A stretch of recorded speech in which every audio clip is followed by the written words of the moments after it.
Gentlemen, and welcome to the October 26, 2011 Pittsburgh Board of Public Education Legislative Meeting. Before we begin this evening, I'd like to ask everyone to please turn off all cell phones and pagers or put them on vibrate. Would everyone please rise so we can salute the flag? I pledge allegiance to the flag of the United States of America and to the republic for which it stands, one nation, under God, indivisible, with liberty and justice for all. You're all so efficient being risen already. There are no Distinguished Achievement Awards this evening. With that being said, Mr. Weiss, can we please have a roll call?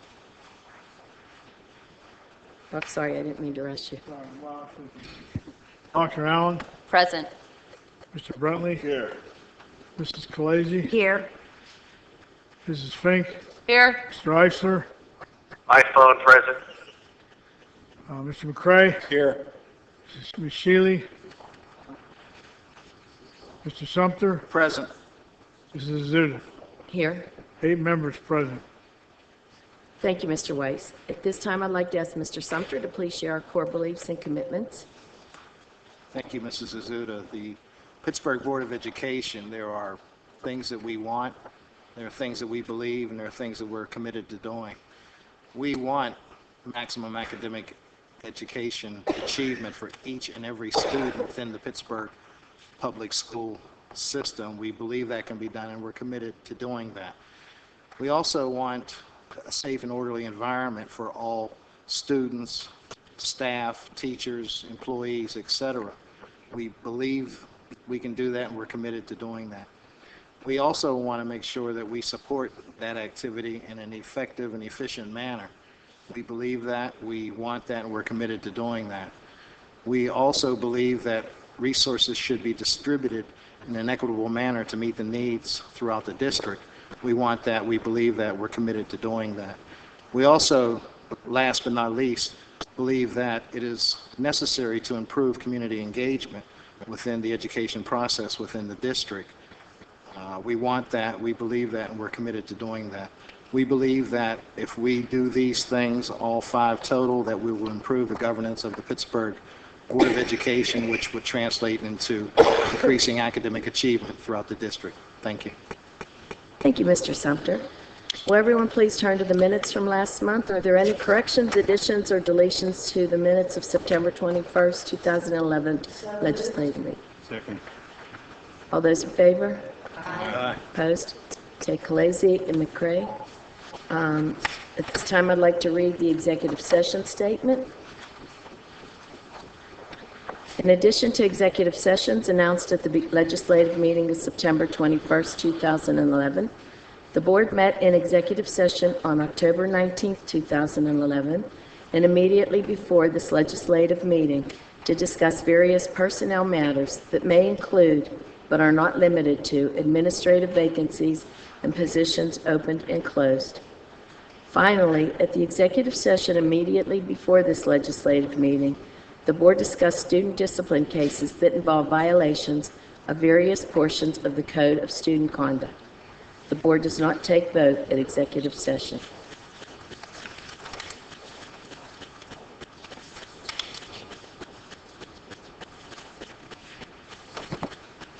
We'll now begin with the committee reports. And the first committee on education that is before you, submitted by Dr. Allen, Chair, and her committee. If you would please turn to page 15 of the report.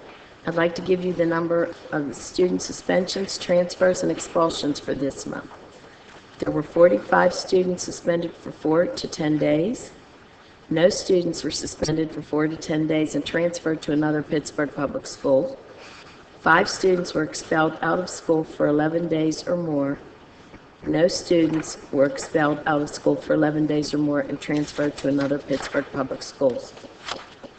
Are there any questions or comments on the committee before you, on the Committee of Education, that were not addressed at agenda review? And Dr. Allen, we'll start with you. Thank you, Mrs. Azuda. For item number 30, regarding the official naming of the school presently known as the Academy at Westinghouse, we just want to thank the committee for their work. And note that this is a name change to reflect the current configuration of the school, and that we are happy to bring forward a recommendation from the committee of George Westinghouse Academy. Thank you. Thank you, Dr. Allen. Mr. Brantley. Yes, I have just questions on number 30 as well. Dr. Lane, for number 30, there is no requirement, we are not bound, there are no ties to any funding at all, making it mandatory to change Westinghouse's name. Is that correct? That's correct. Also, to our solicitor, this board has the authority to leave as is, change at a later date, or change before us in terms of this name change. Is that correct? Yes. I want to just make it clear that I attended the meeting there at Westinghouse. The concerns of the community, first of all, somewhat stunned at the sudden request to change the name. Secondly, they're concerned about the name of Westinghouse, Georgia Westinghouse Academy. As you know, there is another school in the area with the name Academy that serves kids that have some issues. They were concerned about being associated with that. And then the third most important point is that they believe that changing the name in any kind of way is just not a fair thing to do, because they know that the changes that are there now are changes of single gender. There's some other things that are happening there, and for some reason it is just not going as planned. And so their concern is the only thing that they can bank on and put their hat on at this point is the association of having the great name of George Westinghouse School. George Westinghouse High School, George Westinghouse School. Not to mention its long and rich history.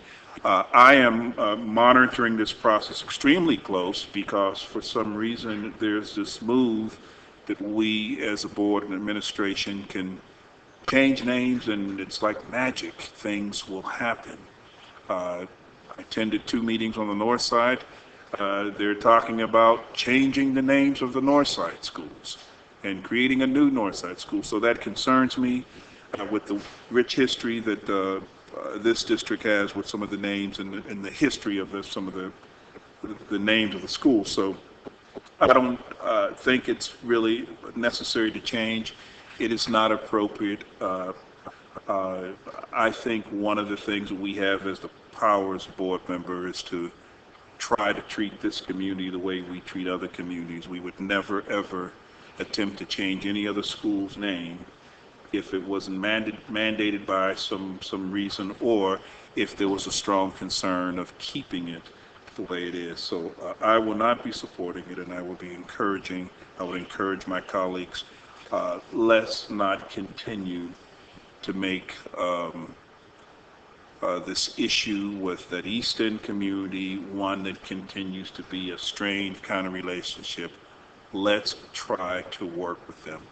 No harm, no foul if it stays the same.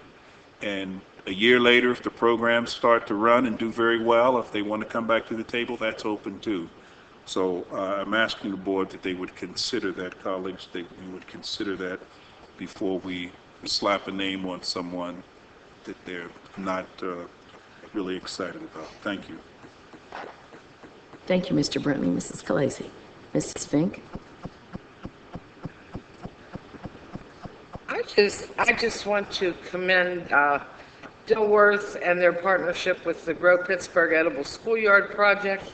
That's item number 8 on page 4.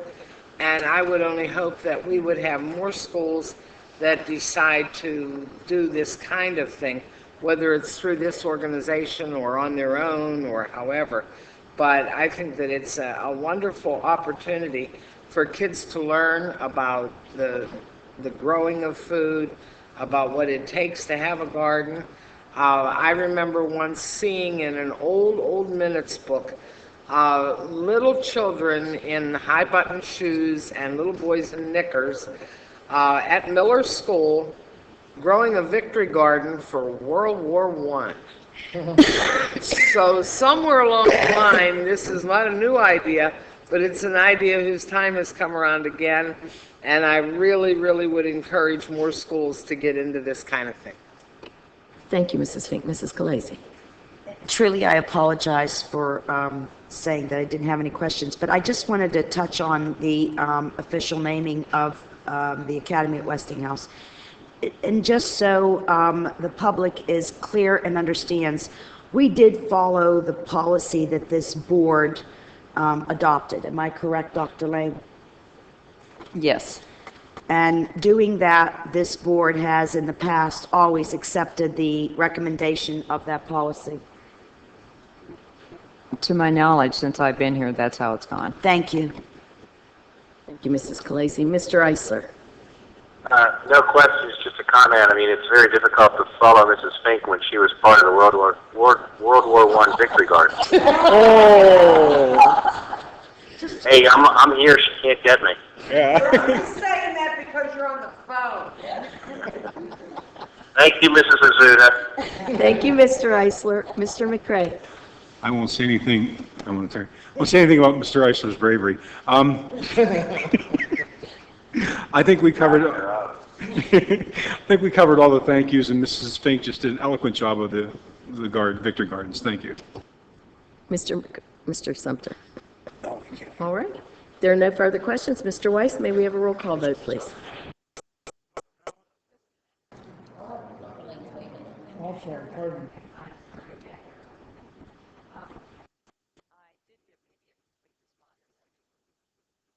Sorry, I didn't give probably as complete a response as I should have to Mr. Bentley's question about funding, that kind of thing. It's true there's no funding tied, but I think one of the things we have to remember is because the grade span in the school is now actually 612, to stay with the name high school may be confusing to people.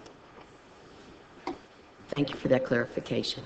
All right, Mr. Weiss, it's up to you. Dr. Allen, Yes. Mr. Brentley, Yes, on the report, I'll be voting no on number 30, page 15, the changing of Westinghouse. Mrs. Khaleesi, Yes. Mrs. Fink, Yes. Mr. Eisler, Yes. Mr. McCray, Yes. Mr. Sumter, Yes. Mrs. Azuda. Yes. Report's approved 9-0 except for item 30. That is 8-0. Item 30 is approved 7-1. Thank you. We'll now move on to the Committee of Business and Finance, submitted by Mr. McCray, Chair, and his committee.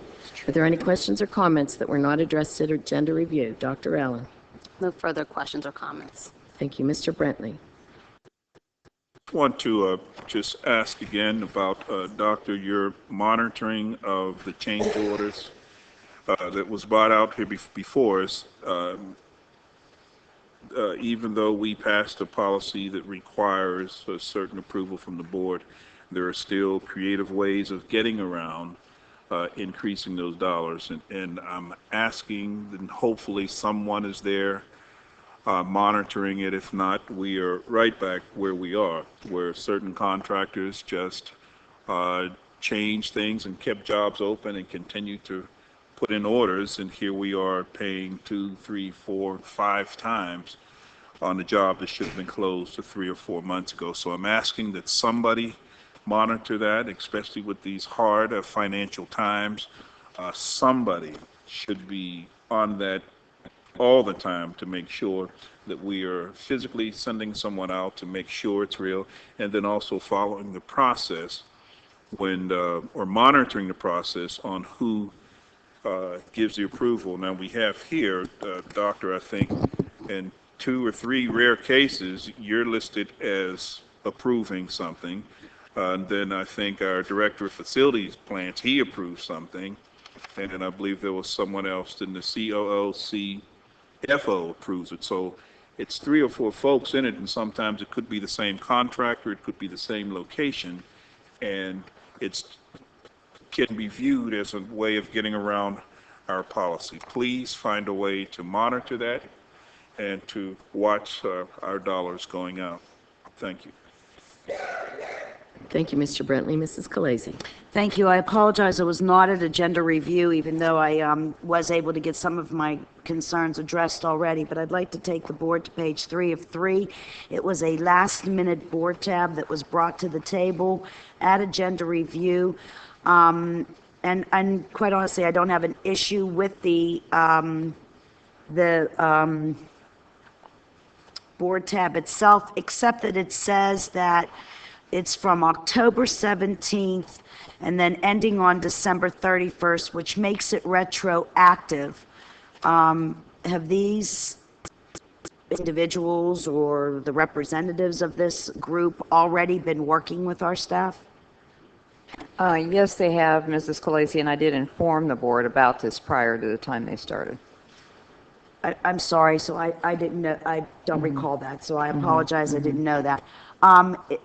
Being on the Business and Finance Committee, will there be an opportunity for us to actually work with this group?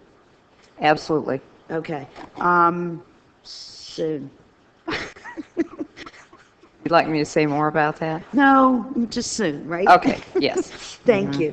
So, then under the purchasing bids, there's a bid for magazine subscriptions, which is close to 30 grand. And I realize that there's magazines that we do need to have in our libraries and that sort of thing, and I have absolutely no issue with any of that.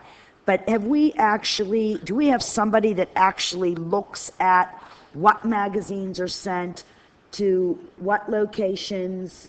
And it's on page 1 in the purchasing bids, okay? Very top one on the purchasing bids, report 1686.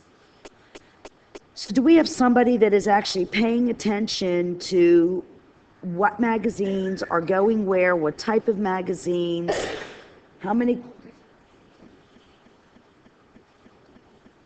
If you'd like to interrupt, Dr. Lane, I'm fine. Go ahead.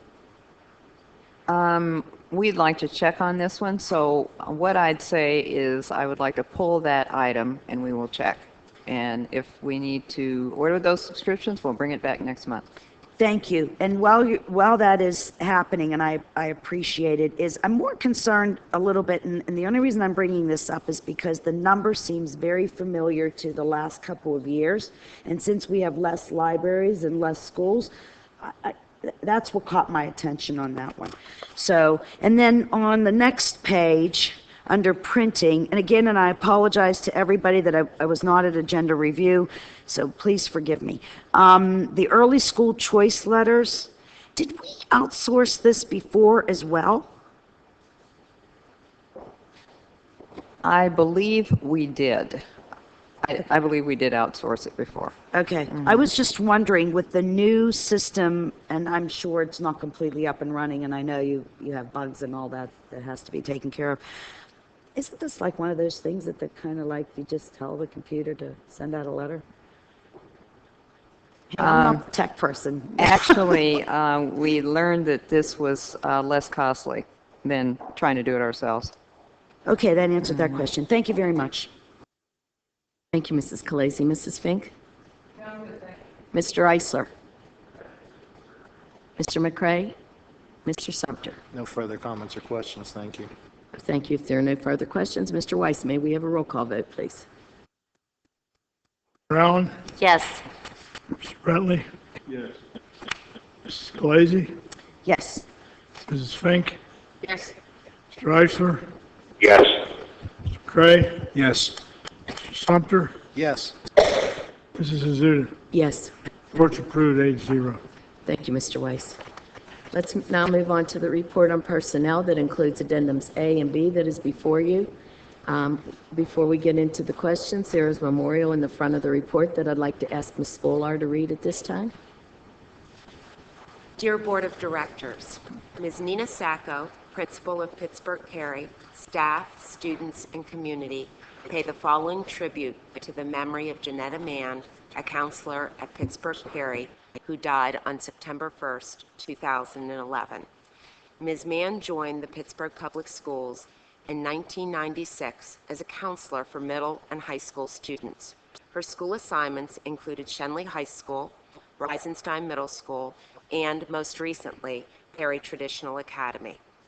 Ms. Mann's commitment and dedication to helping others successfully navigate life's transitions and challenges was the foundation for an impressive professional career.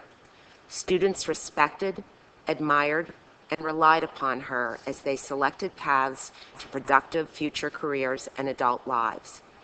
Each individual was important to Ms. Mann. His, her dreams, opportunities, challenges, experiences, and even failures. She was their bridge to better options because she believed they deserved and could achieve these, and she could be counted on to be there for guidance. Ms. Mann was demanding, but fair, understanding, but not one for excuses, and candid, but right beside each student at times of setbacks. Janetta saw and valued each individual. She loved working with students, believed in them unquestionably, and approached her work with great thoughtfulness and determination. Janetta Mann was an outstanding counselor, a devoted colleague, and a vital member of Pittsburgh Perry's community.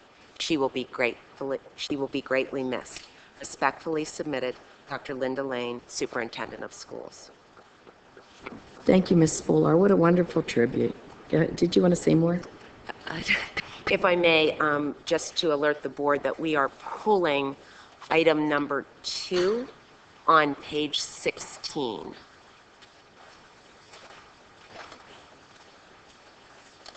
Thank you.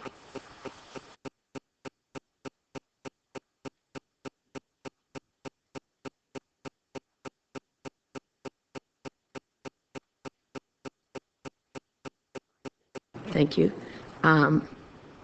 We'll start questions at this time. Dr. Allen? Yes, on page 10, section P, number 6, is Mrs. Gwendolyn Dillard, a counselor currently at Pittsburgh Malign 612, being moved to Perry as a replacement for Ms. Mann? And will there be a replacement for her at UPrep? She is being moved there for that reason. I will have to check on the backfill question and get back to you. Thank you. No further questions. Thank you. Mr. Brentley? Yes, I have a couple questions, but I first just want to say that I had the pleasure of knowing Miss Janetta Mann, knew her husband as well as a couple of her children. Very, very wonderful lady, a great smile, totally in love with the children and their well-being, and you will miss that. We will miss that wonderful smile and often the soft spoken voice, but very stern. So I just want to once again send my condolences out to her wonderful family. On page 1, on the addendum, Ms. Spolar, can you explain on the custodian positions? We are closing some and opening. Explain to me exactly what's happening and where will this be taking place? So these are adjustments within the custodial workforce to have the correct staffing and level of individual at each location. And if there's any further explanation, Mr. Camarda can perhaps offer it. But these are the adjustments that happen so that we, again, have the correct coverage at each of our facilities. Okay.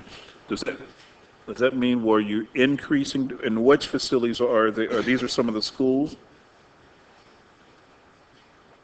So these are associated with the service center and the central food kitchen to, again, adjust that custodial workforce level at those facilities. Okay. Have we at all, and Dr. Lane, you can answer as well, I had suggested a month, maybe 2 months ago, because of the major cuts that we've made and will probably continue to make, have we assessed the staffing, and I mean to a level of assessing their breaking point, their stress levels, talking to them, when is it bare bones and when is it unreasonable request. Have we talked about that or looked into any of that at all? Mr. Brentley, one thing that I can say, because as you, I know, remember, we made this adjustment in the staffing level prior to the start of school. And in fact, it was at the very beginning of the summer. So, of course, our concern was around being ready for school. Last week, I believe, I sent our custodians a letter thanking them for the phenomenal job they did. The schools I've been in since school started, and I said this in the letter, the floors were clean enough to eat off of. The schools are, I mean, they were in phenomenal condition, and it speaks not only to the dedication of our staff, but their commitment and their pride, actually, in the appearance of the school that they're in charge of taking care of. So I'm sure that it took extra effort on their part. I'm not going to say it was easy, because I know it couldn't have been. But I will say that I believe they did a phenomenal job, and I thank them for it. Beautiful. Have we also reached out at all to provide a two-way communication on some of their suggestions on how we can continue the quality service, but an opportunity to hear them if they're being pushed a little too much, or what we can do, or is it a little much? I mean, have we opened that up at all, or found a way to engage them? Well, a conversation that I had with the leadership of the unit was around equipment, actually more equipment for snow removal. And I think, is it in this month? You'll see that we're buying more equipment for snow removal. So that is an example, I guess, of what you're asking about. Okay. And then the final question is on B, Addendum B, B2, and this is just a change with no change in salary, but this is just a physical move of operation for the executive director on special assignment from Malines and to where? Right now, Dr. Talaferro is providing some additional support at Westinghouse. Okay, and so she's physically moving her office from the Malines building to the Westinghouse building? No, she still has her office at UPrep, but she's providing some daily support at Westinghouse. Okay. Well, why is it before us if there are no changes? Why is it before us for approval if there are no Because changes? the bulk of her time right now is not at UPrep, it is at Westinghouse, and we just wanted to make sure that we were clear with you about that. Oh, okay. Okay. Well, I am going to be abstaining on the report. I still believe that we are still making adjustments here based upon 2 or 3 months ago our changes with the budget. I still believe that we could have handled things a little differently. So what I'll do for this report, without singling out any particular categories, I'll just simply abstain. Thank you. Thank you, Mr. Brentley. Mrs. Khaleesi. Thank you, Madam Chair. First and foremost, I think it's appropriate that as much as it's the most depressing thing to talk about, we also extend our sympathies to Mrs. Jan Ripper and the loss of her husband. It was a saddened surprise to all of us, and I can't imagine what she and her family are going through. So I think that it is at least appropriate for us to extend our warmest sympathies to her and let her know that at least I'm there for her if she ever needs anything. She is one of the warmest people I've ever met in my life. She has been there for every student and every parent I've ever had to deal with. She's got this calm, courtesy, effectiveness of her that is just superior to none. So I hope that my colleagues would join me in expressing that truly we are there for her. So with that being said, and I'm sure you'll have some sort of comment to say that to her next month, I'm sure of it. But I didn't think it was appropriate that we let that go by this month, because it's so, well, I don't think anything else on that needs to be said. So our sympathies go to her. So with that being said, may I ask you, Ms. Spolar, and you'll have to forgive me because I've seen this several times, and it's always been one of those things I've wanted to ask and I just never have. I don't even know why. Just turn to page 1 for a moment and look at the positions. And then you look at the salaries, and I know some of these people and what they do. Why do we have sometimes the word teacher and then other times the word instructor? What's the difference? So an instructor is a one-year position. It is a contract with a certified professional that does not have the full obligations of regular continuing employment, but the individual knows at the point of hire that they are being hired for a one-year duration. So the positions that are instructors in this month's minutes are those that were brought on to address the leveling that occurs through over-enrollment and under-enrollment in particular classes, and because of the anticipated workforce reductions, we thought it was an appropriate use of the instructor position, spoke with the PFT about it, and so we have extended those offers as instructors only, so they're one-year contracts. So are these individuals coming from laid off situations or permanent sub lists? Can you just give us a little bit, just so I get it? So these would be new appointments. They may have been full-time substitutes coming forward. That's often the pathway to a contract. So yes, some of them would be full-time substitutes coming in the way a regular new hire teacher would, but in these cases we made it clear to them that they were in an instructor position for a one-year time period. Okay. So they get benefits and everything, correct? So there are provisions in the contract in the first year of employment. They do not as an instructor, but if they continue forward, then they would. But if they took this as a permanent sub position, they would be getting benefits but lesser pay, am I correct? In the first year of employment, a full-time substitute would not get benefits. Even if they were in permanent positions? Well, a full-time substitute is not able to fill a bona fide vacancy. They can only fill in for an absent regular teacher. Right.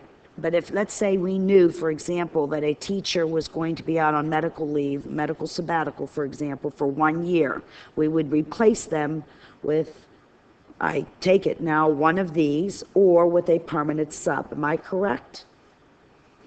So the absence of a regular teacher would be filled most likely with a full-time substitute.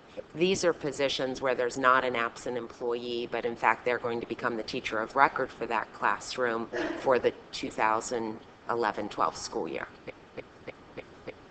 But they're not guaranteed that they would have that position the next year. Is that the difference? That's correct, yes. Thank you. Okay, because that's, I think, where I was confused. But the salary is the same as a regular teacher, and they're coming in at the bottom?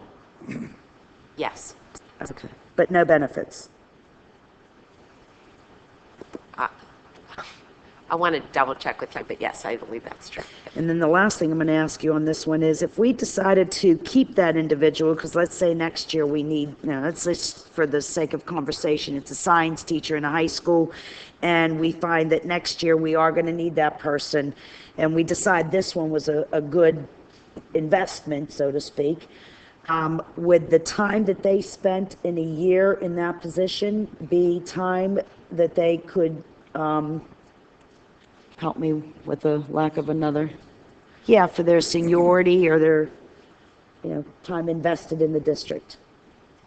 So we would consider the experience for step placement potentially, but they would have a new date of hire as a regular employee. So this doesn't go backwards?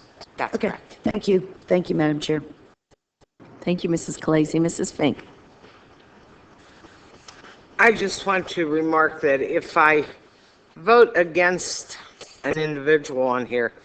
It's not because I have a problem with the individual or that I even know the individual, but I certainly have a thing about hiring people from outside when we have people on layoff in those particular categories. And I will not vote to hire anyone from outside until everyone who has been furloughed or laid off is returned to employment. Mr. Eisler, are you still there? Yes, Mrs. Zut, I am, and I have no questions. I would like Mr. Weiss to please record my vote in the affirmative because I have to get off of this call. So thank you. Okay, thank you. Thank you. Mr. McCray? Okay, thank you. I'm going to hang this up. There we go. I'm going to start off by sending my condolences as well to the family of Miss Mann and Miss Ripper. And having gone through that, I know where to stop. And also, I'll start page 17, the letter I. I want to thank Brad for doing the job he did in finance for all the years he's been here, and wish him the best in his future. You didn't catch that one. Okay. He's been a great guy. He's been really good to work with and very intelligent, and I hope him only the best in the future. And then finally, I want to thank all of our employees that are serving their country in the military for a job well done. Thank you. Mr. McCray? Okay, thank you, Mr. McCray. Mr. Sumter? No further questions or comments. Thank you, Mrs. Zut. Ms. Fuller? Thanks to Ms. Harris for giving me a quick tutorial on the exact status for instructors, so thank you to her. They do receive benefits in the first year, and if we were to extend to them a bona fide teaching position the subsequent year, their date would go back to the first. So I apologize for any misstatements on that. I wanted to clarify it immediately, and thanks to Ms. Harris for that. All right, thank you. Oh, Mr. Brentley? Just a quick question. Ms. Spolar, today we have a few, and then also in the last couple of months, we've had some key resignations. Are we at all reaching out in terms of an exit interview as to why they're leaving and ask for their suggestions or recommendations on what we can do better? Have we put anything in place to talk to them before they depart from the district? Yes, each month I send a letter to individuals who have held responsible positions in the district who are leaving, and invite them to come in and meet with me, and I have a protocol that I follow in terms of an interview to capture information from them. And in the response, you get a response from most of them or all of them? Or? I've met with a number of people in the months that I've been doing that. Many choose not to come in and do that, and we sometimes chat over the phone, but there have been several who have come in and actually met with me. Okay. Well, just as something, as an attempt to get more of a response, can you consider maybe an outside agency that would handle that and then report back to you? Maybe there were some issues where they're still feeling a little uncomfortable, that it could hurt them in references or something. I don't know. I'm just trying to suggest a way where we can really find, because some of these folks have really put a lot of years in, have really contributed to the district, and it would be great to know what they think. So I hope you would consider that as well. Maybe an independent agency that would get access to the folks who move on or resign, contact them, meet with them, then complete a report, and then share it with the district. So I hope you would consider that as well. Thank you. Thank you. If there are no further questions, Mr. Weiss, may we have a roll call vote, please? Dr. Allen? Yes. Mr. Brentley? Abstain. Mrs. Khaleesi? Yes, on the report as a whole. On addendum B, under new appointments, number 1, I vote no.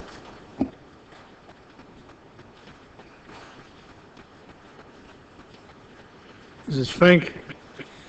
Yes, on the report as a whole. On addendum B, A1, I vote no.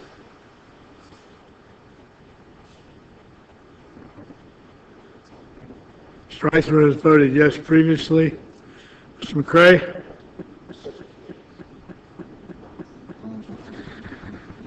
Yes. Mr. Sumter? Yes. Mrs. Azuda? Yes. Report's approved. Thank you, Mr. Weiss. Let's go to the financial and controller reports. I'd like to call the board's attention to the financial statement dated September 30th, 2011. Mr. Eisler usually comments on it, but would anybody else like to make any comments? Kind of look up at me. All right, moving on. There's one new business item before us this evening that I'd like to ask Mrs. Fink to read, please.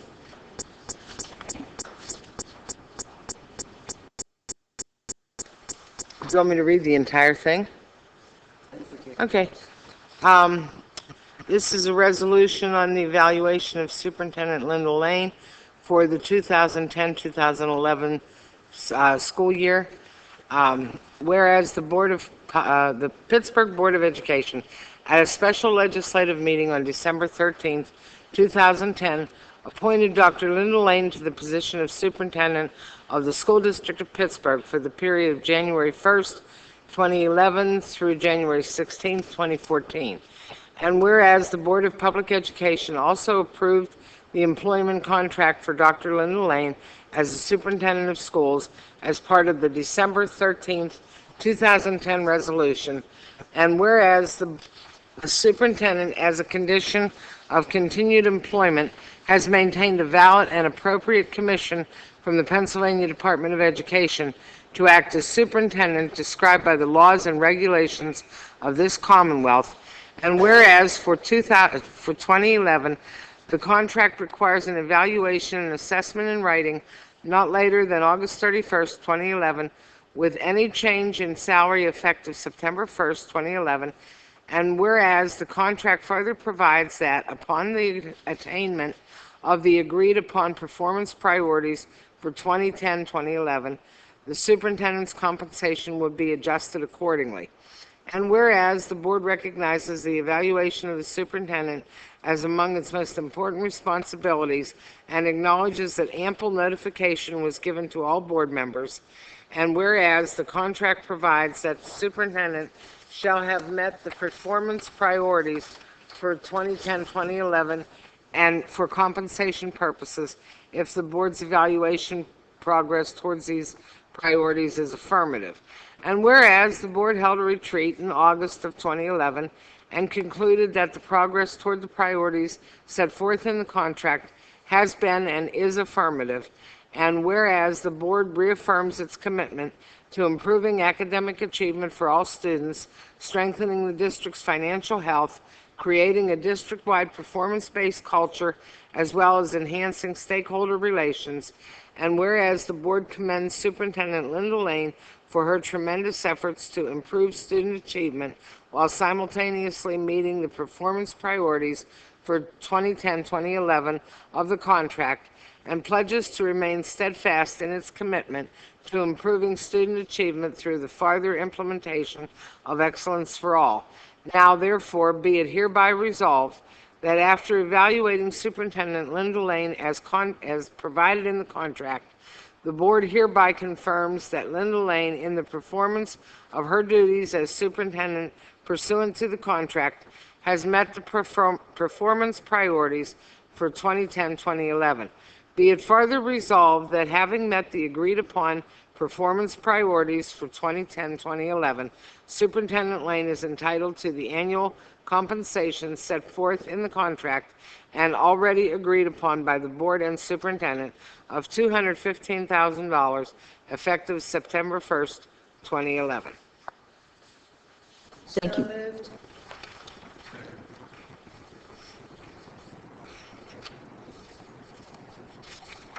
Okay, it's been moved and seconded. Khaleesi and McCray. Dr. Allen, questions? Yes, I just want to comment. Congratulations, Dr. Lane, and thank you for your service. You've done an outstanding job in less than a year.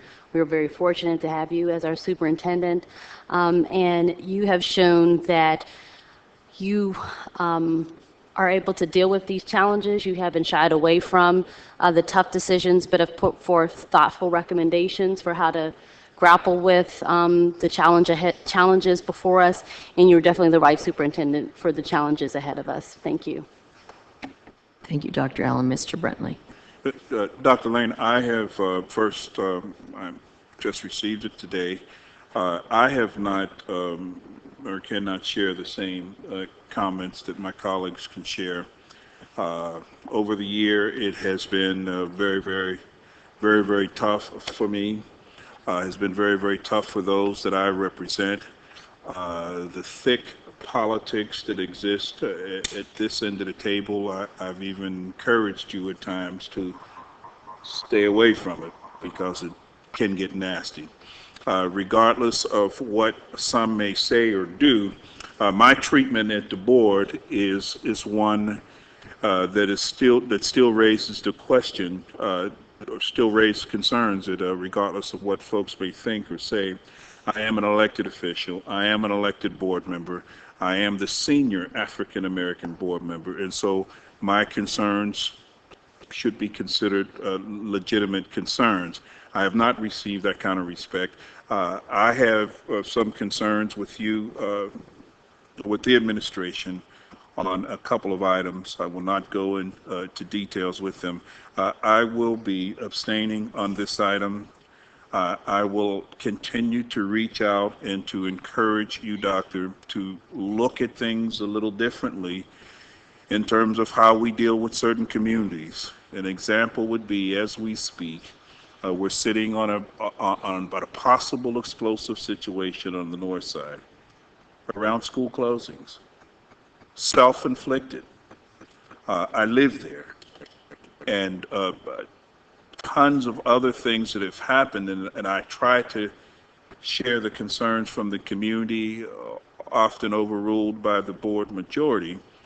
But I think at some point, I guess I'm looking for you to be that leadership that will rise above the politics of the board and say or do what you think is right for the children. And sometimes you weren't able to do that. And I understand the folks at this board. I understand the personalities and the whole bit, but it just hurts in the corners from where I come from. So I am going to ask that you would please keep in mind that we should be treating all board members, all communities the same, and it has not been that from your administration on a lot of the initiatives.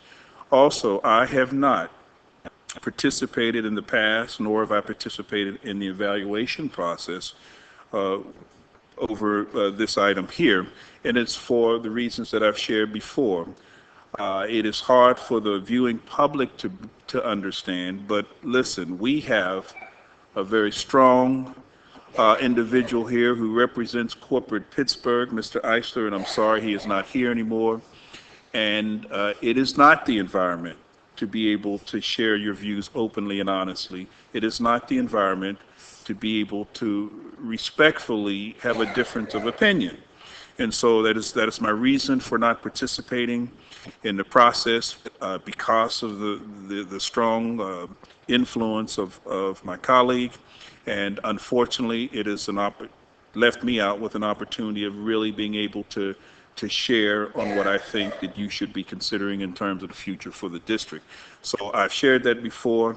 I've avoided those in the past. I believe the process is one that can raise some concerns on the measurables, but I understand it's a board majority and it will happen again this evening.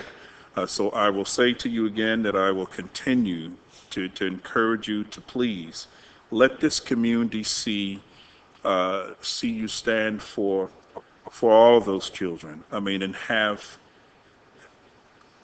just have the kinds of feeling that we expect a mother to feel before you make decisions that are or possibly could impact the child. And so we don't see that, and it hurts, and it hurts when we see our parents deciding to take our kids out of this wonderful district. So I will be abstaining. I am asking, even among this board here, that we allow folks to have an opinion and that we're not all just walking in the same step, but we have an opinion, and it is worth being listened to and being supported before the things that have happened in the past continue to happen.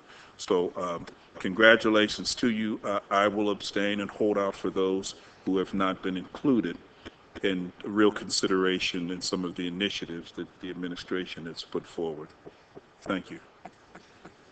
Mrs. Khaleesi. Thank you, Madam Chair. I'd like to be clear that Dr. Lane, I guess the best way I want to put this is that I'm very grateful that you considered the, I'd say opportunity, but I don't know if you think the same thing about now. Consider taking this position of superintendent. I teased you way back then and said, "Are you sure you want to do this?" And you told me you did, and I hope you still feel the same way. Your strength is very, very strong, and it's unbelievable to watch you. I've watched you grow in the last 6-7 months, and I'm very, very impressed. This work is not easy, and the hard work did come when you came into your seat. I'm with pride being here this evening. I participated in the evaluation.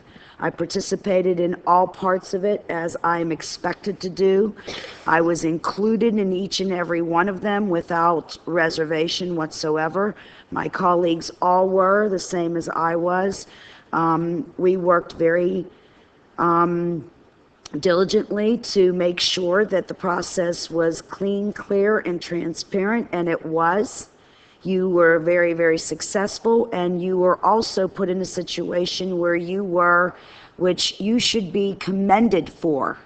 You were put in a situation where not only did you pick up somebody else's goals prior to you, which would be your predecessor, Mr. Roosevelt, but you did it all in a short period of time. So you need to be commended, and I'm very, very proud to be on this board and serve you as you have served our community, our city. So I'm very supportive of this, and anything more I could do, I'm there. Thank you. Thank you, Mrs. Khaleesi. Mrs. Fink. I'm glad you stuck with us. I think you've done a very, very fine job. At a time, you came here at a time when the governor and some of the leadership in this state have launched an all-out war on public education, have put together some unprecedented legislation to do what I believe is patently illegal, which is to divert public money to private educational institutions. You've got so many challenges sitting on your plate, and you've carried on your job with grace and dignity, and I commend you, and I'm glad you're here, and I hope you stay a long time. Thank you. Mr. McCray. I guess all I can do is echo those comments. Thank you for staying with us, Dr. Lane. Thank you for all you do for us, and let's hope we're doing the same thing next year. Mr. Sumter. Thank you, Mrs. Asuda. Good job, Dr. Lane. Keep up the good work, and hopefully it gets better. Thank you. Thank you very much. I appreciate everyone who followed this process to get us where we are. Sometimes it takes us a little while, but we're here. We got here. With that, Mr. Weiss, may we have a roll call vote, please? Dr. Allen, Yes. Mr. Brentley, Abstain. Mrs. Khaleesi. Mrs. Khaleesi stepped out. Mrs. Fink, Yes. Gray, Yes. Mr. Sumter, Yes. Mrs. Azuda. Yes. The motion passes 5 yes and 1 abstention, and we will get Mrs. Khaleesi's vote when she returns. Thank you, Mr. Weiss. Are there any other items to be brought before the board at this time that require board approval? Mr. Brentley. Yes, as I shared earlier, I have a couple of items that require votes. Most of them are repeat items that board have had in the past, but I do have copies if anyone would need one. The one item is, of course, this time of the year is the issue of Halloween. I want to make it very clear that I'm not suggesting to parents that you should not participate, but I think as a district, we need to be very, very careful. It is just a simple resolution replacing the celebration of Halloween with a season and a time of harvest. We can benefit a lot by using those terms versus the terms that are used for Halloween. And it is a simple resolution. It simply reads this way. Now therefore be resolved that the Board of Public Education, School District of Pittsburgh, is changing the Halloween celebration to the celebration of harvest in the school district, redefining the role of the Pittsburgh Public Schools and focusing on the positive aspects of the celebration of harvest. That's it. Is there a second to the motion?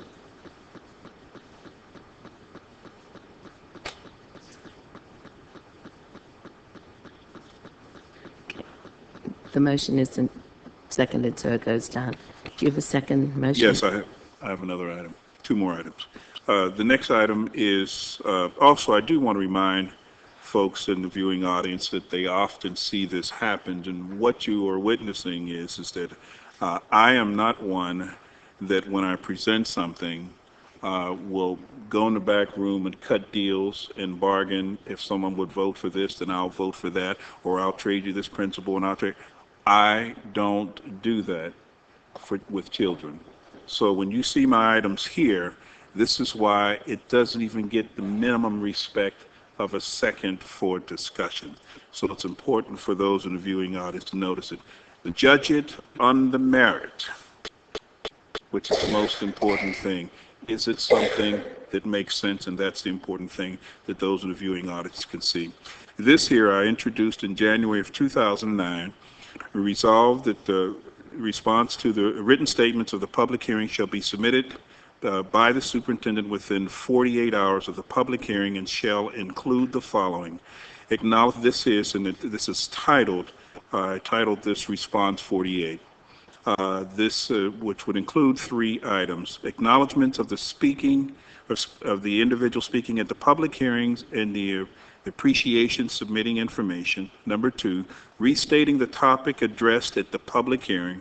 And number three, the district's response to the comment or statement at the planned course of action. And I can explain that a little bit more. We have taxpayers, parents, and if you noticed just 2 days ago, even children taking their time to come to a public hearing, and we stare at them and we don't engage them and we don't respond. This here would simply put it in a policy form that would simply say if they take the time to come to a public hearing and more importantly submit their comments in writing, as a district, the very minimum thing that we can do is to acknowledge them in 48 hours. It is called Response 48, and that is simply sending them a letter, or we can do the phone call, but I think they would appreciate it in writing if they submitted in writing. Sending them a letter acknowledging that they were there, thanking them for coming out, restating their concern, and then at the final sentence or paragraph, give them your plan or our plan of action in addressing or solving the problem that they shared with the board. It is just a reasonable thing that we can do. It would be a kind of a courtesy, a professional courtesy to do. And more importantly, just like the meeting last night, while there were a lot of folks who spoke last night, the good and the bad, I think they came out, they all should get a formal response from us. And so this is was submitted in January of 2009. I think it is more appropriate now that we are going through massive program change, massive layoffs and furloughs, at the very least, that we can at least tell them we are working on it, or we have the information, and to at least acknowledge them. So that is the second motion here. Is there a second motion? I'll second it. Brentley, Ware Allen. Mr. Brentley, do you want to make any comments on the motion further than you did? No, I don't. I just think that it is important to support the item.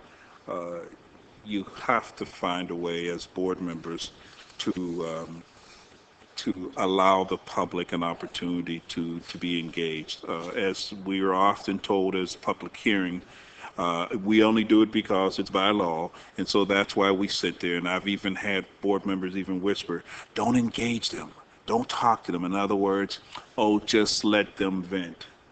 Well, that's a terrible thing to do. They are our partners, and it's because of their taxes our staff are able to be paid very well, and we're able to do some of the things that we do. So at the very least, if they take their time to come to see us, we should at least acknowledge that in writing. Dr. Allen? Yes, I do think it is important to acknowledge that we do have a night set aside solely for this, and that doesn't happen at all board meetings. Sometimes they're incorporated into other dates. And so while this is our practice and we've become used to it, having the forum for people to be able to share their feedback and their concerns is very important, and we do have that in place. I don't think it should be discounted. I do have a question for Mrs. Fischetti. If you could talk about what our current procedures are in terms of responding to individuals who speak at public hearings.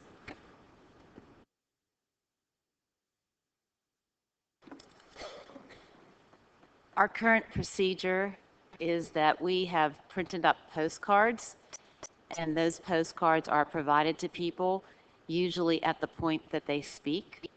I have to apologize that at last night's public hearing, I did not pass those postcards out, but I have been doing that at the prior public hearings. About a year ago, we would be mailing those postcards, but given our current fiscal situation, we thought it just best to be handing them directly to the people as they speak. So that's what we are doing currently. If people have specific requests that we have to follow up on, we do take note of that, and we follow up usually either with a phone call, with an email, however those people would like us to get back in touch with them. If it's a situation that requires an academic person to follow up because they had an issue at a school, or there was an issue with transportation, those are things that do take a little bit of extra time, and we would get back to the person. Oftentimes, we do write formal letters, and we do have those on file for all the previous hearings if somebody would like to look at those. Thank you. I just want to say too that while that information is helpful, there is no formal response set in place. There is no format to follow for each and every, not just if one person has a special request that we follow up. Everyone who comes to the public hearing deserves a response. So, I mean, it's great to hear the response, but as board members, it is our duty to communicate with the public, and it is our duty during these trying times to really let them know how much we appreciate them. We're not doing it. And even the thing of postcards is not, just hasn't been done. So I'm looking for something that is steady, something where those parents will know if I take the time and write a letter and come to the board and write something, I would at least get a response. They may not be able to solve it, but it's so nice to be able to say, I got a response, we're looking into it, I'll be in touch in 2 days. There is nothing wrong with that. We can do it. We should be doing it. It's the best thing to do. It is also in line with our pledge to be this transparent school district and do this and do that. It's just something we should have been doing a long time ago. So I would encourage my colleagues to support this on behalf of all taxpayers and all individuals who shared. By the way, some of the folks who spoke the other night had some really good suggestions. I mean, they really took the time. And there were some ones, too, who decided to attack. I was on the end of an attack. Doesn't matter. He deserves a written response as well. And we should be thinking along those lines. Thank you. Thank you, Mr. Brentley. Mrs. Khaleesi. Thank you. Ms. Fischetti, if you wouldn't mind, please, when you said last night, you really meant the other night, right? Because there was a meeting last night that was somewhat public, and I didn't know if you were, did you mean the other night? I did, I meant October 24th. My days are running together. And I thought I saw you handing out some postcards, to be perfectly honest, but maybe I'm wrong. Because I did recognize that you were doing that. Could you tell me what about the turnaround time is that a individual that comes forward to speak on us about anything? Just give me an average idea of the turnaround time that they would hear from us. Well, you hear your thank you from us immediately, unless I forget to pass out the postcards. So that's your immediate thank you for coming and taking the time. Usually, there's staff there that evening, and I think if the board were to look, oftentimes staff is there after the public hearing, talking to people and handling a lot of those issues right there and then. So, the ones that take more time, I think people are told at the public hearing that we're going to get back to them. I don't know. I would say the average is probably somewhere between, 3 days to 5 days, depending on, what the issues are. But every issue is different. And I guess the other thing I'd like to take note of is not everybody comes to the public hearing with an issue or to complain. Oftentimes, people come to a public hearing just to express a thanks sometimes, and sometimes just to provide a suggestion, and they don't even anticipate or expect that they're going to get something from us in return. So that's why I guess I say that with hesitation. Not every single person is expecting us to respond to them, and I think we are giving them their thank yous. And I guess I would ask Mr. Brentley this question, except that I would like my colleagues to have an opportunity to make their comment on this motion. But I guess, is there any way of knowing if we've had complaints of individuals that haven't been responded to their issues or their things? Because I know after a meeting, I very often stick around and talk to the individuals that speak, and sometimes I know who to direct them to, who not to. I see staff gets up immediately and goes and deals with issues. I saw Dr. Lane just this past Monday. My goodness, there must have been at least 7 or 8 people waiting in line to speak with her. And I know she didn't leave until she spoke to every one of them. So I'm not sure I understand where this is coming from, but if there's an issue, I think that we need to take it through the appropriate committee. And I don't have the resolution at all in front of me. But a few moments ago, Mr. Brentley, you made a comment that the resolution for Dr. Lane's evaluation, which I am so sorry I was not in the room at the moment that we voted. I truly apologize. But in any case, you said you had just seen it this evening. It's been something that's been worked on. You've seen its format many times, but I still don't have yours in front of me at all, and yet I'm talking about it. So I'm sorry, I can't support this, Mr. Brentley.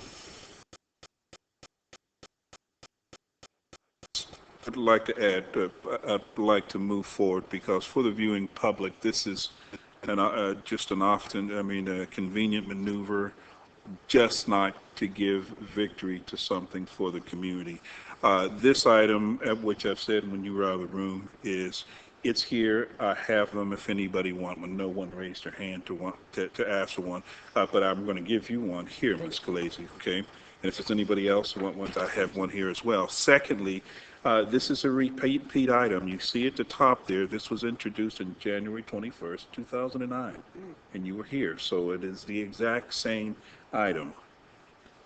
So we can move forward because this will go on and folks will find ways to not support it.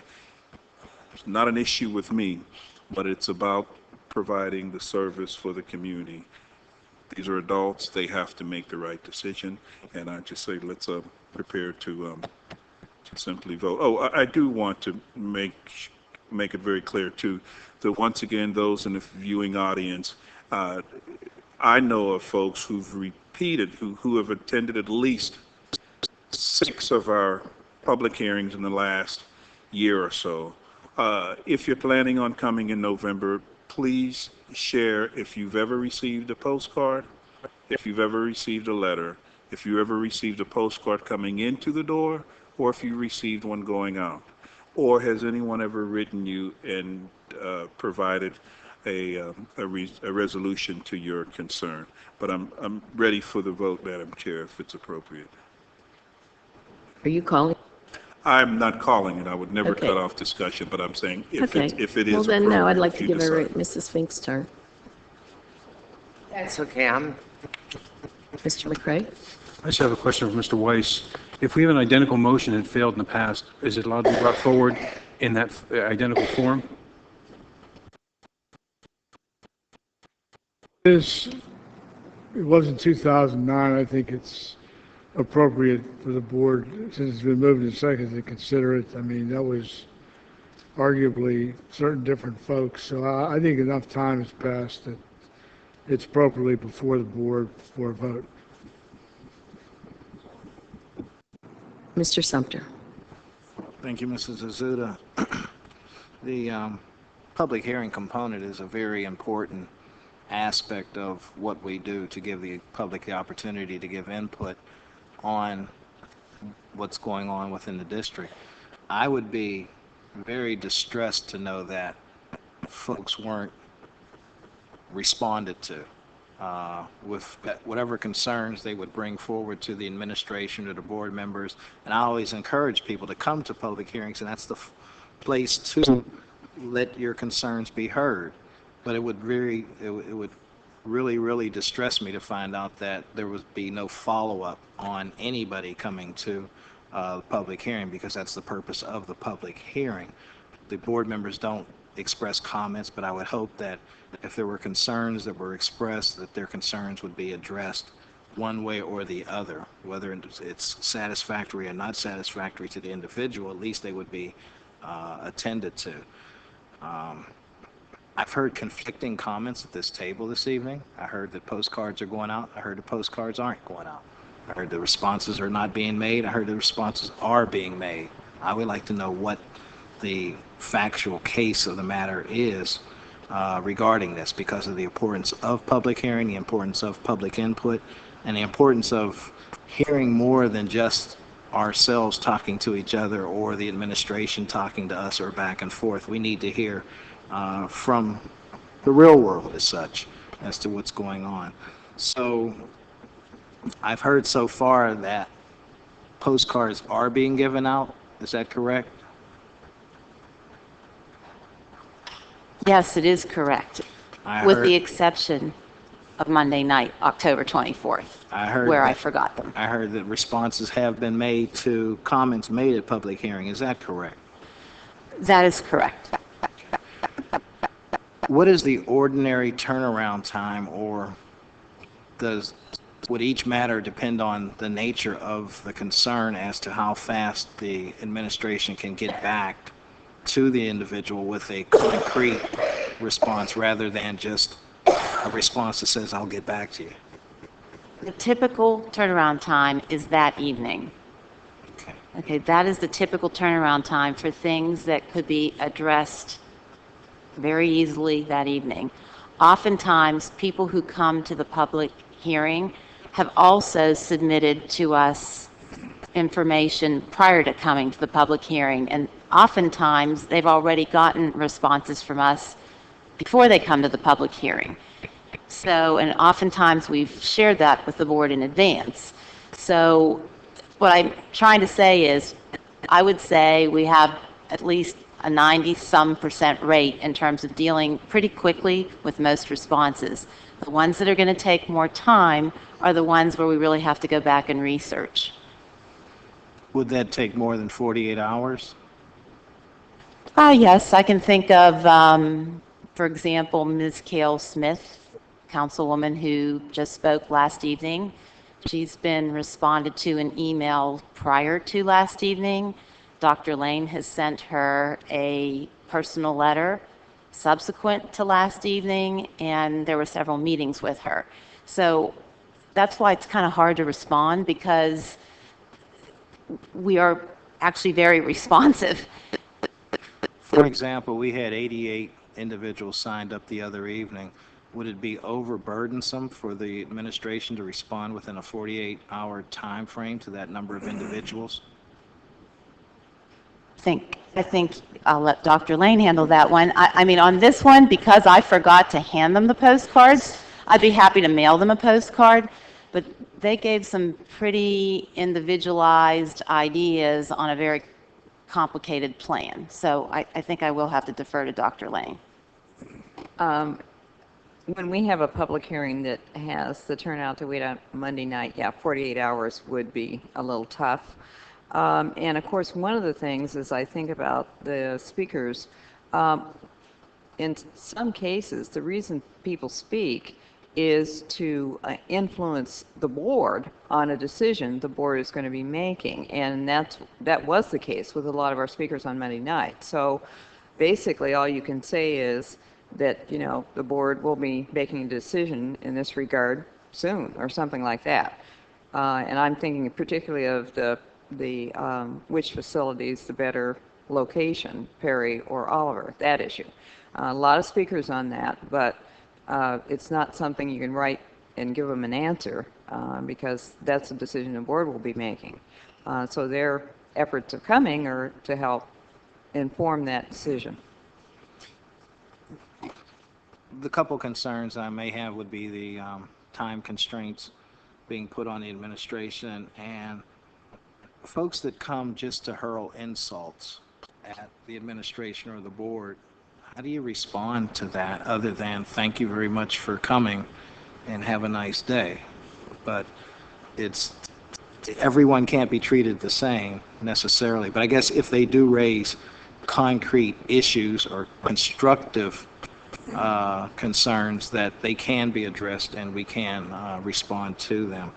So the concern again I have is whether it is or is not happening at this point in time, and I don't have enough information to tell me that it's not.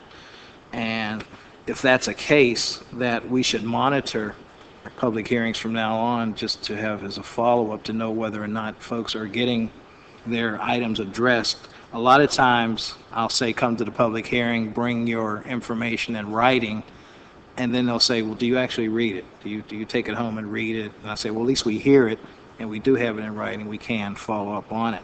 But I would hate to cause the public to be dissatisfied with what we do and not want to participate in this process. We need the engagement of the public. We need the engagement of organizations and other entities to make this work. It's not up to the lucky 9 to get elected or appointed to this body to make all the decisions themselves. We need to call upon, by any means necessary, anybody that can give us something positive that will help the children within this district. Thank you. Thank you. Mr. Weiss, may we have a roll call vote, please? Dr. Allen? No. Mr. Bentley? Yes. Mr. Lazy? No. Excuse me? No. Okay. Mrs. Fink? No. Gray? No. Sumter? No. Mrs. Zuda? No. The motion fails 1-7. Did you say you had a third one? Yes. The Okay. final one, I did not have in writing, but this is one of just a real simple procedure. And that is today I had an opportunity of working closely or in front of Malians. We actually have a sign in front of the school that says "You Prep." How insulting to one of the very few buildings that was named after an African American whose family still lives in the community, and we have "You Prep" on the building. I am going to do two things. I'm making a motion that we immediately remove "You Prep" and put Malign. You can put Malign 6 to 8 or whatever we change it to, whatever it is. The name Malians has got to be on the signage and on the building. Secondly, next month, so I'll give you all a heads up, I will put a motion on the floor to remove. Wait a minute. You're like, intertwining your motion I'm and just- commentary, yes, and it's- I'm not sure it's- what, It's a heads up. It's a heads up. but you can't, Well, okay, let me do this. I'm going to separate them as a vote when I put it forward as a vote. so you're not putting it forward as a motion at this point? I am You're putting the Alliance name forward as a motion, and I was going to make the motion once I finish my comments. Okay. I realize they're Okay. separate. That's why I wanted to say, in November, I will be introducing something to remove this Pittsburgh in front of all of the schools' names. It's over. It's ridiculous, and I'll explain much more in November. But for today, I will be putting I am putting a motion on the floor to take UPrep off of the Mallions building and put the Mallions name on the building and also on the communications that we have here in the district, especially for the fact that it was supposed to be this wonderful, great partnership with the University of Pittsburgh. That is yet to be seen. So one thing that we know for sure is the history, the rich history of the Mallions family that still lives in the community, and the name Mallions. So that is a motion to remove UPrep and put the Mallions name back on the building where it belongs. Point of order. okay. One, there it goes, thank you. Mr. Weiss, point of order.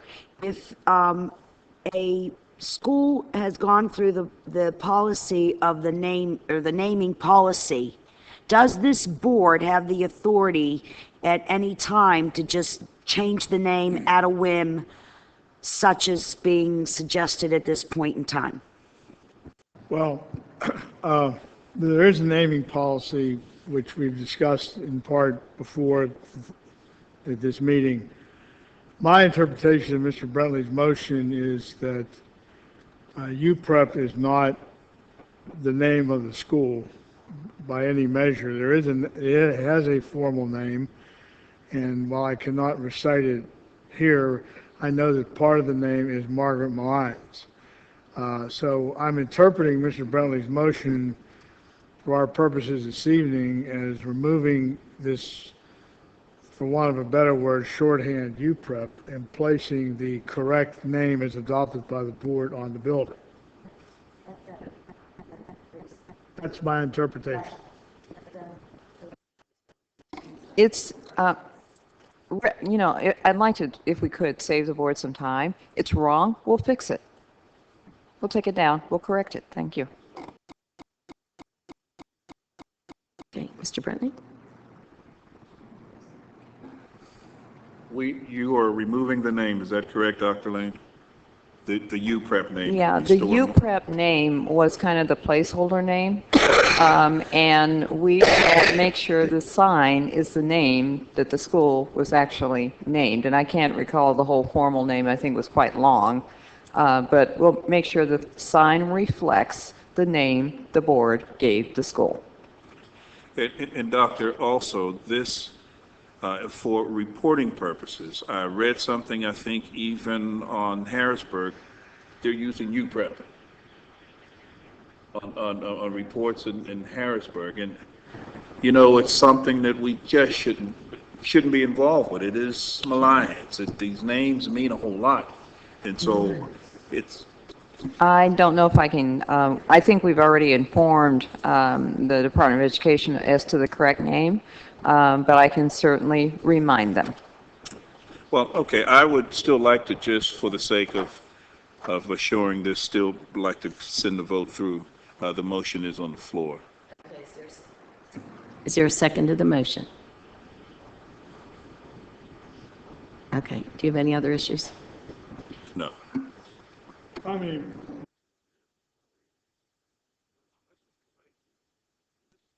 he had stepped out. When we had the new business item on Dr. Lane's resolution, and because she is present at the meeting, was present at the beginning and is present now, so I'm going to ask her to vote on that resolution. Thank you, Mr. Weiss, and this is an official vote, am I correct, sir? Yes, yes. Thank you, yes, yes, yes, yes, yes. Okay, we'll only count that as one yes. So the vote on that resolution is 7 yes and 1 abstention.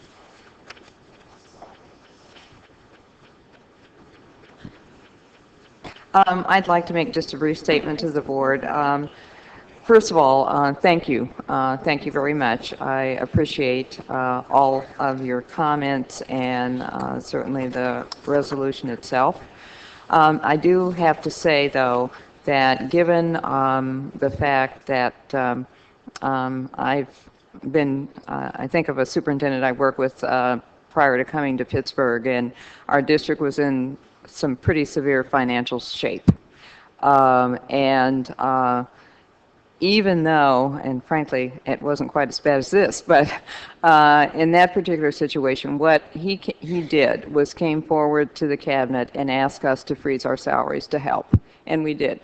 And so I am voluntarily freezing my own salary, and even though it isn't going to help much, but it's just a statement of the fact that I think there has to be shared sacrifice. Thank you.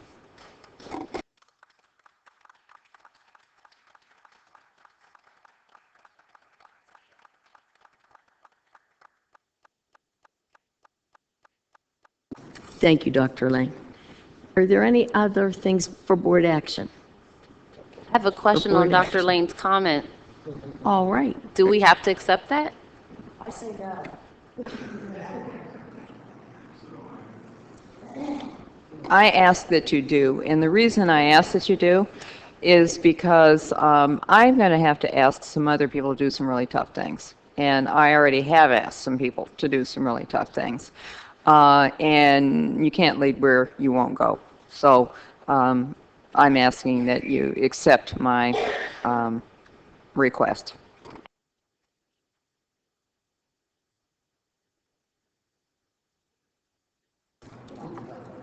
Okay, there's a lot of talking going on, so I think this may not be a I big think deal. what I would suggest on this particular issue that well, without getting into a lot of detail, paying it back creates some tax issues for Dr. Lane. So I will discuss this with Dr. Lane and HR, and we'll resolve this in a way that's satisfactory. But this is really not the time or place to try to do that, if I may suggest. So in other words, you're being ignored. I said, in other words, you're being ignored. Well, I appreciate Mr. Weiss not wanting me to have a problem with the IRS. I'd prefer not to. Okay, anything else that requires board action? Okay, we'll start with Dr. Allen for any other issues. Mr. Brentley? Mrs. Khaleesi? Thank you. I will make my comments very brief. In light of actually one of the things that Mr. Brentley said this evening, which is that we do not engage the public, when indeed last night I spent the second evening in the public with one of the issues that we're dealing with today that in some ways concerns me and my district quite seriously. And with that being said, the first and the foremost thing I need to do is thank the staff that was there with me, not only the first meeting, which would have been Nancy Codman and of course Ms. Kate Reed. But I have to really extend my thanks to these same people, and especially Ms. Reed last night when we had our second meeting at Minadeo. I must thank Kate, and if I may, I'm going to use their first and last name as long as I remember them both. Ms. Viola Burgess, I'm so grateful to you as well. Dr. Rudiak, David May Stein, Melissa Wagner, which is the principal at Minadeo, Ola Flowers, which is now the acting principal at Minadeo, and Mr. Rosenthal, that was not there last night but has been very active as the principal at Greenfield. The assistance that I received last night at the second community meeting on the feeder changers, I don't know how to thank you. It was a very contentious meeting. It was not an easy meeting to get through. However, they were very supportive, and they were there till almost 10 o'clock last night. That's a long day and a long night, and I am very, very grateful, and you should be very proud of the staff that you have that dedicates themselves as they did last night, because I truly appreciated it, and I made very clear to the public that was there last night, that they needed to appreciate all of our staff and all of our schools, because there's not one school that really outbeats the other when it comes to the people that have dedicated themselves to that. And that, with that being said, this second meeting requested more information, which we agreed that we would do electronically, so that it would speed things up and it would not put a hardship any more than has already been put on the staff, because I think that's just truly unfair to the staff, since this is now the second meeting.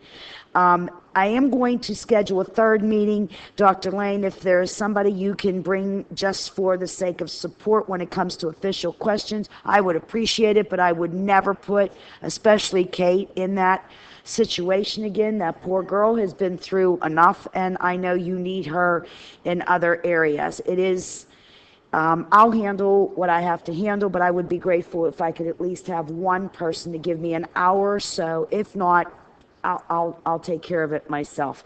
Again, I wish to thank all of the staff that really came out and really helped make this an easier transition and easy to understand.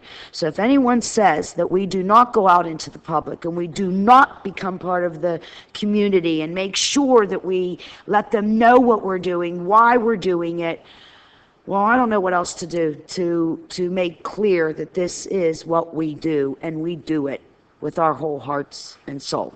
So thank you. And again, Dr. Lane, I thank you for your staff and their unbelievable support.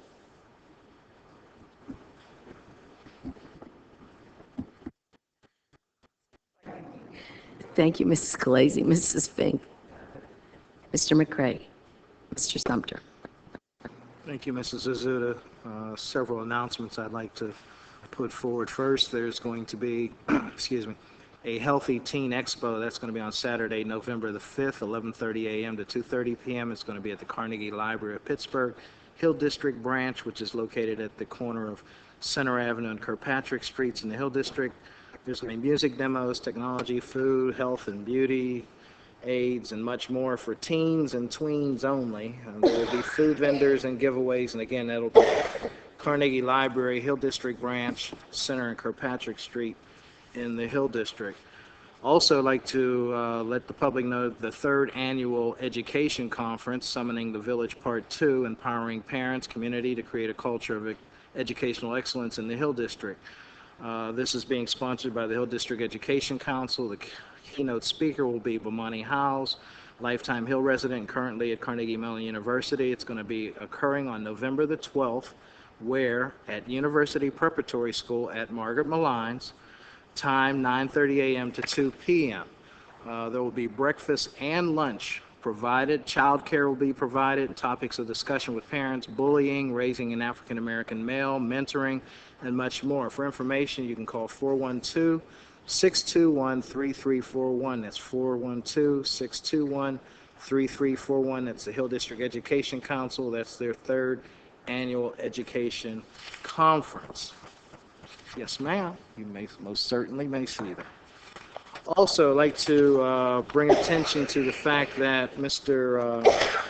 Scott Gutowski was a host of a webinar that was conducted on Thursday, October the 20th. And this webinar was sponsored by the Gates Foundation, the IT Leaders Collaboration, and they're talking about teacher observation technologies.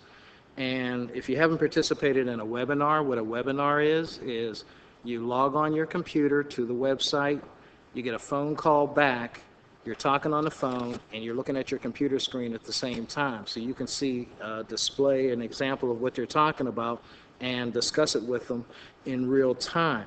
Mr. Gutowski from Pittsburgh Public School System was the host, one of the hosts of this webinar, and it's going out throughout the entire country. So I wanted to bring attention to that, some of the good things we're doing, and the fact that things that we're doing, other districts are looking to Pittsburgh for help in doing that. And that was the second webinar, and that was on teacher observation case studies. Another announcement, an individual by the name of Derek Bell passed away earlier this month. He was a law professor and a rights advocate and he was 80 years old at his passing. Mr. Bell was the first tenured black professor at Harvard Law School, and he was one of the first black deans of a law school that was not historically black. He was worked in the Civil Rights Division for the Department of Justice in his 20s, and at that time, his colleagues told him that he should give up his NAACP membership to continue employment at the Justice Department. So, Mr. Bell, instead of giving up his membership in the NAACP, he quit his job with the department. He also, several years later, he left Harvard Law School for similar reasons, and that was in a case where he was protesting the fact that they hadn't hired any African-American females, tenured females, to be a part of the Harvard Law School, and he protested that and left his position there. And later, they had hired Lonnie Guinier as the law professor there at Harvard Law School. He was a pioneer of critical race theory. A lot of his work has been incorporated in the Courageous Conversations that's been throughout the district. This was a civil rights giant, a person who was renowned throughout the country. He had a book in 1973, Race, Racism, and American Law, and that became a staple in law schools and is now in its 6th edition. The reason I bring this up is a very notable individual who graduated from Shenley High School. He went on to head the Legal Defense Fund with the Pittsburgh NAACP, University of Oregon Law School. He was the dean there. And again, I say that he helped others. He was a trailblazer and helped and fought for civil rights and did very definitive work on the issue of racism and race within this country. So again, Dr. Derek Bell, native Pittsburgher, graduate of Shenley High School. Thank you. Thank you, Mr. Sumter. If there are no other announcements, may I have a motion to adjourn? Dr. Ware Allen and Mr. McCray. Meeting's adjourned. We'll take a minute and move on to the intermediate unit.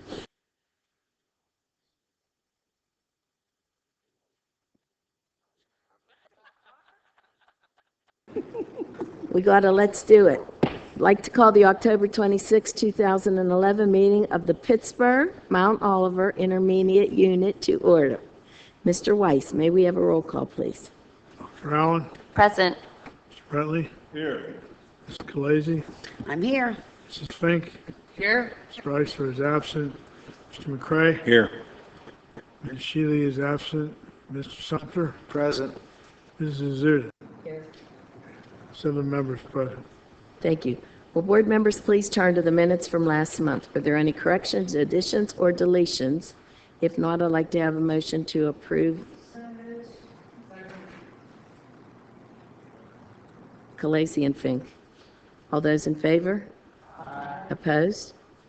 All right, we'll move on to the Committee of Education.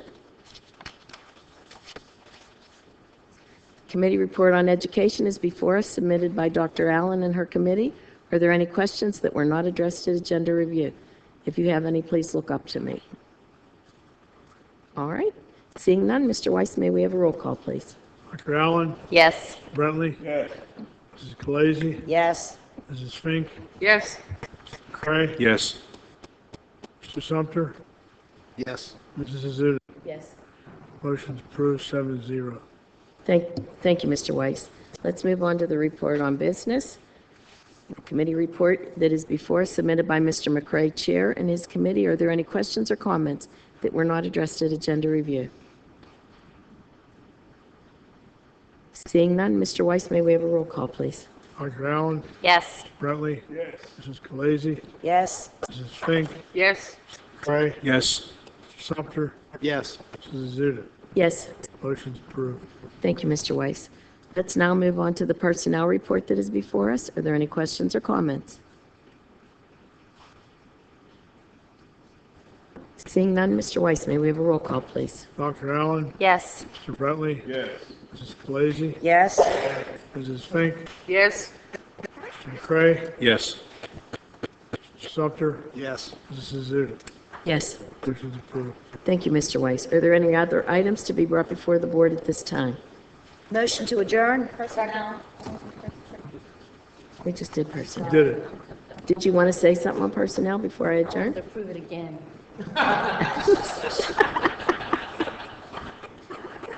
Miss Beer, we like it so much, we're going to approve it twice.